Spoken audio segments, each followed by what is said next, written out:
നമുക്കൊരു യാത്ര പോയാലോ? ഈ നേര്യമംഗലം പാലവും കടന്ന് മുന്നോട്ട് പോകുമ്പോൾ നിങ്ങൾക്കെല്ലാവർക്കും മനസ്സിലാകും ഈ യാത്ര എങ്ങോട്ടാണെന്ന്. പക്ഷേ നമ്മൾ ആ വഴിയെയാണ്. ഈ വഴിയെ ഒട്ടും ഒഴിച്ചുകൂടാൻ പറ്റാത്ത ഒന്നാണ് ഈ തേയിലക്കാടുകൾ. അതും കടന്ന് നമ്മുടെ യാത്ര മറയൂരിലെ ആനക്കൊട്ടപ്പാറയിലെ മുനിയറയിലേക്കാണ്.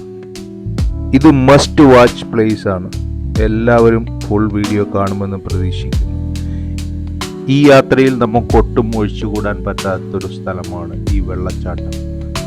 ഇതിൻ്റെ മനോഹാരിത ഒന്ന് വേറെ തന്നെയാണ്. ഈ വെള്ളച്ചാട്ടത്തെക്കുറിച്ച് പറയാതെ നമുക്ക് മുന്നോട്ട് പോകാനാവില്ല. പിന്നെ നമ്മുടെ യാത്രയിൽ ധാരാളമായി കണ്ടുവരുന്ന ഒന്നാണ് തേയിലക്കാടുകൾ. അതിൻ്റെ സൗന്ദര്യം ഒന്ന് വേറെ തന്നെയാണ്. ഈ തേയിലക്കാടുകൾ കാണാനാണ് ദിവസവും ധാരാളം സഞ്ചാരികൾ മൂന്നാറിലേക്ക് ഈ കുന്നും മലയും കയറി വരുന്നത്. അതിന് ഒരു പ്രത്യേക വൈബാണ്. മൂന്നാർ എന്നാൽ മൂന്നാറുകളുടെ സംഗമ സ്ഥലം എന്നും മൂന്ന് സംസ്കാരങ്ങളുടെ സംഗമ സ്ഥലം എന്നും പറയാറുണ്ട്. അതാണ് മൂന്നാറിന് അങ്ങനെ പേര് വരാൻ കാരണമെന്ന് പറയാറുണ്ട്. നിങ്ങൾക്ക് കാണാം, അവിടെ 3 മലകളുടെ മുകളിലായി ഒരു അമ്പലവും ഒരു പള്ളിയും ഒരു ക്രിസ്ത്യൻ ദേവാലയവും ഉണ്ട്. നമ്മുടെ യാത്ര മൂന്നാർ ടൗണും കഴിഞ്ഞ് പിന്നെയും മുന്നോട്ട് പോകുന്നു. നമുക്ക് അപ്പോൾ കുറച്ച് ചാറ്റൽ മഴയെല്ലാം കിട്ടി. പിന്നെ അതുമായി നമ്മൾ അങ്ങനെ രാജമല റൂട്ടിൽ കയറി മറയൂർക്കാണ് നമ്മുടെ യാത്ര. പോകുന്ന വഴിക്ക് നിങ്ങൾക്ക് കാണാം, അതിമനോഹരമായ തേയിലത്തോട്ടങ്ങളാണ് അവിടെയുള്ളത്. ഇത് പല എസ്റ്റേറ്റുകളാണ്, കൂടുതലും ടാറ്റയുടെയാണ് ഈ പ്രോപ്പർട്ടികളെല്ലാം.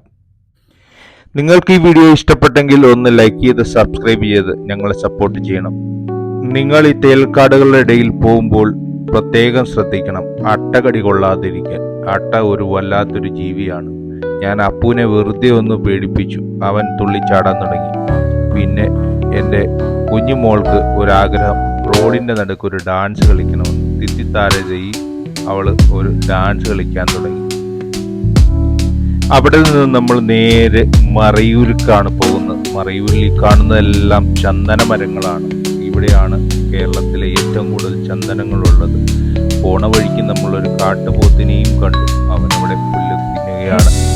അങ്ങനെ അവിടുന്ന് നമ്മുടെ യാത്ര വീണ്ടും പോയി മറയൂർ ചെന്ന് മറയൂരിന്ന് കാന്തല്ലൂർ റോഡിൽ പോവുക.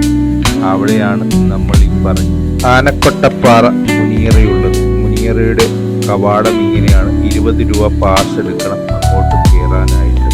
അവിടെ നിങ്ങൾക്ക് കുറേ ഗുഹകൾ കാണാൻ സാധിക്കും. ആ ഗുഹയിലെല്ലാം നിങ്ങൾക്ക് വേണമെങ്കിൽ ഇറങ്ങാം. അതിൽ ഈ ഗുഹയെന്ന് പറഞ്ഞാൽ ഇതിലാണ് പണ്ട് പുരാതന കാലത്ത് മുനികളെ അടക്കം ചെയ്ത ഗുഹയാണെന്നും സമാധി സ്ഥലമാണെന്നും എല്ലാം പല ഐതിഹ്യങ്ങളുണ്ട്.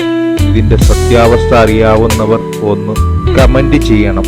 പിന്നെ ഈ കുറ്റിക്കാടുകളുടെ ഇടയിലൂടെ പോകുമ്പോൾ വല്ലാത്തൊരു കാറ്റുണ്ട്, ചില ഹൊറർ മൂവിയിലൊക്കെ ഉള്ള പോലെ. നടന്ന് മുന്നോട്ട് പോകുമ്പോൾ നിങ്ങൾക്ക് കുറേ ഗുഹകൾ പിന്നെയും കാണാം, കുറേ സമാധി സ്ഥലങ്ങൾ കാണാം. അങ്ങനെയെല്ലാം കണ്ട് കറങ്ങി തിരിച്ചു വരാം. നല്ലൊരു വൈബാണ് അവിടെ. മറയൂരിൽ മൊത്തം 600-ലേറെ മുനിയറകൾ ഉണ്ടെന്നാണ് പറയപ്പെടുന്നത്. ഇപ്പോൾ ഒരു പ്രാവശ്യമെങ്കിലും ഈ ആനക്കൊട്ടപ്പാറ മുനിയറയിൽ നിങ്ങൾ പോകണം. ആ സ്ഥലം അത്രയ്ക്ക് മനോഹരമാണ്. നിങ്ങൾ ഒരു വട്ടമെങ്കിലും കണ്ട് ആസ്വദിക്കുക തന്നെ വേണം. ഞങ്ങൾ കുറേ സമയം അവിടെ സ്പെൻഡ് ചെയ്തു. ഒരു must watch spot, that is Anakottappara Muniyara. പിന്നെ അവിടുന്ന് ഞങ്ങൾ പോയത് നേരെ കാന്തല്ലൂർക്കാണ്. കാന്തല്ലൂർ പോയി ഞങ്ങൾ നമ്മുടെ സ്വന്തം മണികണ്ഠേട്ടൻ്റെ ശർക്കര ഫാക്ടറിയിലേക്കാണ് പോയത്.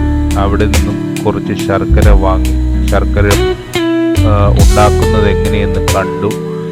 ഇതിൻ്റെ വീഡിയോ ഞാൻ ഓൾറെഡി ഷോർട്ടിലിട്ടിട്ടുണ്ട്, എല്ലാവരും കാണുക.